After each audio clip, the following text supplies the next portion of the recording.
A very good evening to you viewers and warm welcome to this week's edition of Day to GBS. Today we are discussing a topic that is lingering on every Kenyan mind as we head towards the March 4th general election, and this is the topic of peace. How peaceful are we? Did we get any lessons from the post-election violence that erupted in the 2007 election, and are we willing to go back to where we were? And to help us discuss this topic is Emmanuel Bombade, the Executive Director of West Africa Network for Peace Building. Welcome to the show. Thank you so much. Yeah. Nice to be with you. Yeah, it's also good to have you here. Thank you so much. I understand that this time that you've been in Kenya, you've been giving talks on peace building and about the coming March 4th election. Am I right on that? Yeah, absolutely. We did the framework of our global partnership for the prevention of armed conflicts. We came here at the invitation of Nairobi Peace Initiative Africa, and we've been meeting stakeholders, particularly organizations managing the elections. Yeah. And to that extent, we are here in solidarity with the people of Kenya, supporting the people of Kenya to inspire the type of hope and optimism that reassures people from the outside that we are with you as Kenyans as you prepare to go to the polls. And so this time that you have been in Kenya, I'm sure you have observed the current trend.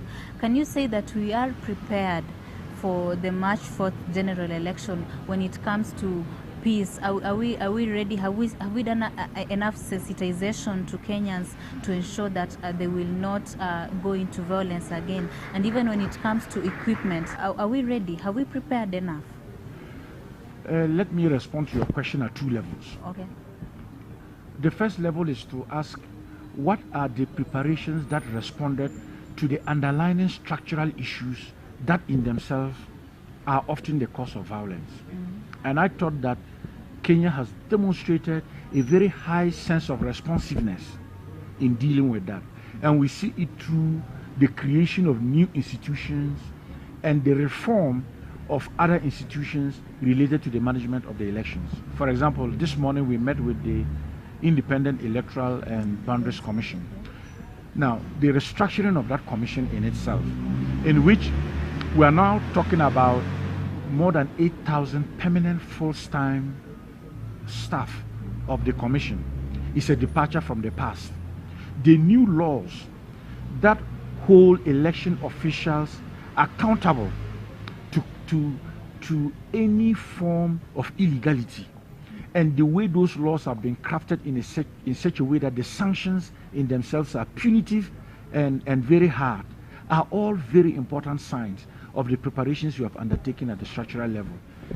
The second part is what you refer to as the type of public sensitization. Yes. And at that level, you can never say you have done all the sensitization. It has to continue in the period still left before the election, as the elections go on, and even after the elections. Another issue that is actually a headache in Kenya is the issue of tribalism. You know, we Kenya, we have 42 tribes. Yeah. And this is something that we cannot change. Exactly. all of us belong to one tribe or another. That's right. But then at some point we use it, we divide ourselves along tribal lines, and then we end up fighting each other. You as a peacemaker, what can you advise Kenyans? First of all, none of the 42 ethnic groups that you mentioned, none of the Kenyans in the 42 ethnic groups that make the 40 million Kenyans decided where they were to be born and into which ethnic community they were to grow up. Yeah. And I had made that statement already. And so it is totally wrong to emphasize the ethnic difference and make politics become ethnicized. And the 40 million Kenyans from the 42 ethnic groups use the same passport. Yes. And Kenyans must remember that when you leave your country, any other country that you are entering, when you put your passport in front of an immigration officer, that immigration officer is treating you as a Kenyan and not a Kikuyu or a Luo or a Luya, for that matter. Yeah. Having attended the presidential debate, do you think did the presidential candidates convince you on how they are going to work on the ethnic problem that you have in Kenya? Did they convince you when they were answering question about tribalism in Kenya? From where I sat down in that room and what I listened to very attentively, they have started, but they are yet to convince particularly outsiders in absolute terms that they are committed to peaceful elections, but demonstrating a commitment not to ethnicize the politics. And even after the campaigns, most of them, when asked what they will do after they get into the office, after they become the president, most of them were saying they will distribute the resources equally. Yeah. They will have an inclusive government.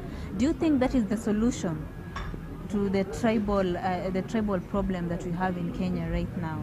Some of that will be tangible as defined by the Constitution, which is an imperative. Yes. But they must do more that goes beyond just saying that because different ethnic groups are in different places, it looks beautiful, and for that matter, it's okay. No, I think we must go ahead and beyond that, see the political leaders of Kenya have a consensus on a common agenda of national unity. As we head to the general election, March 4th general election, do you think there's some lessons we can borrow from Ghana?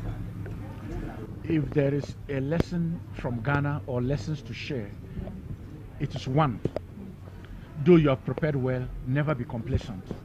Every election is unique.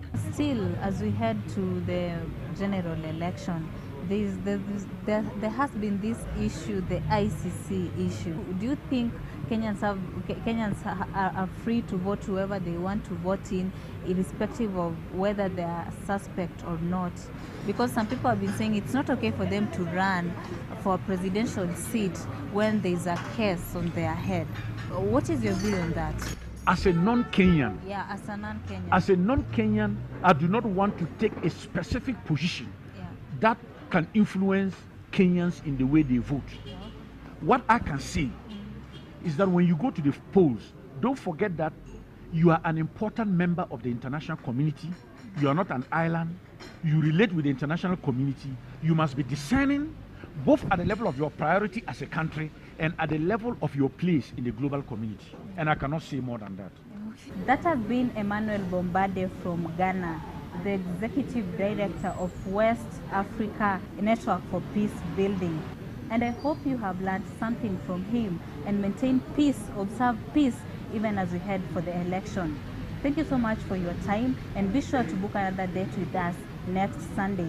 I have been your host, Namkabo Werunga.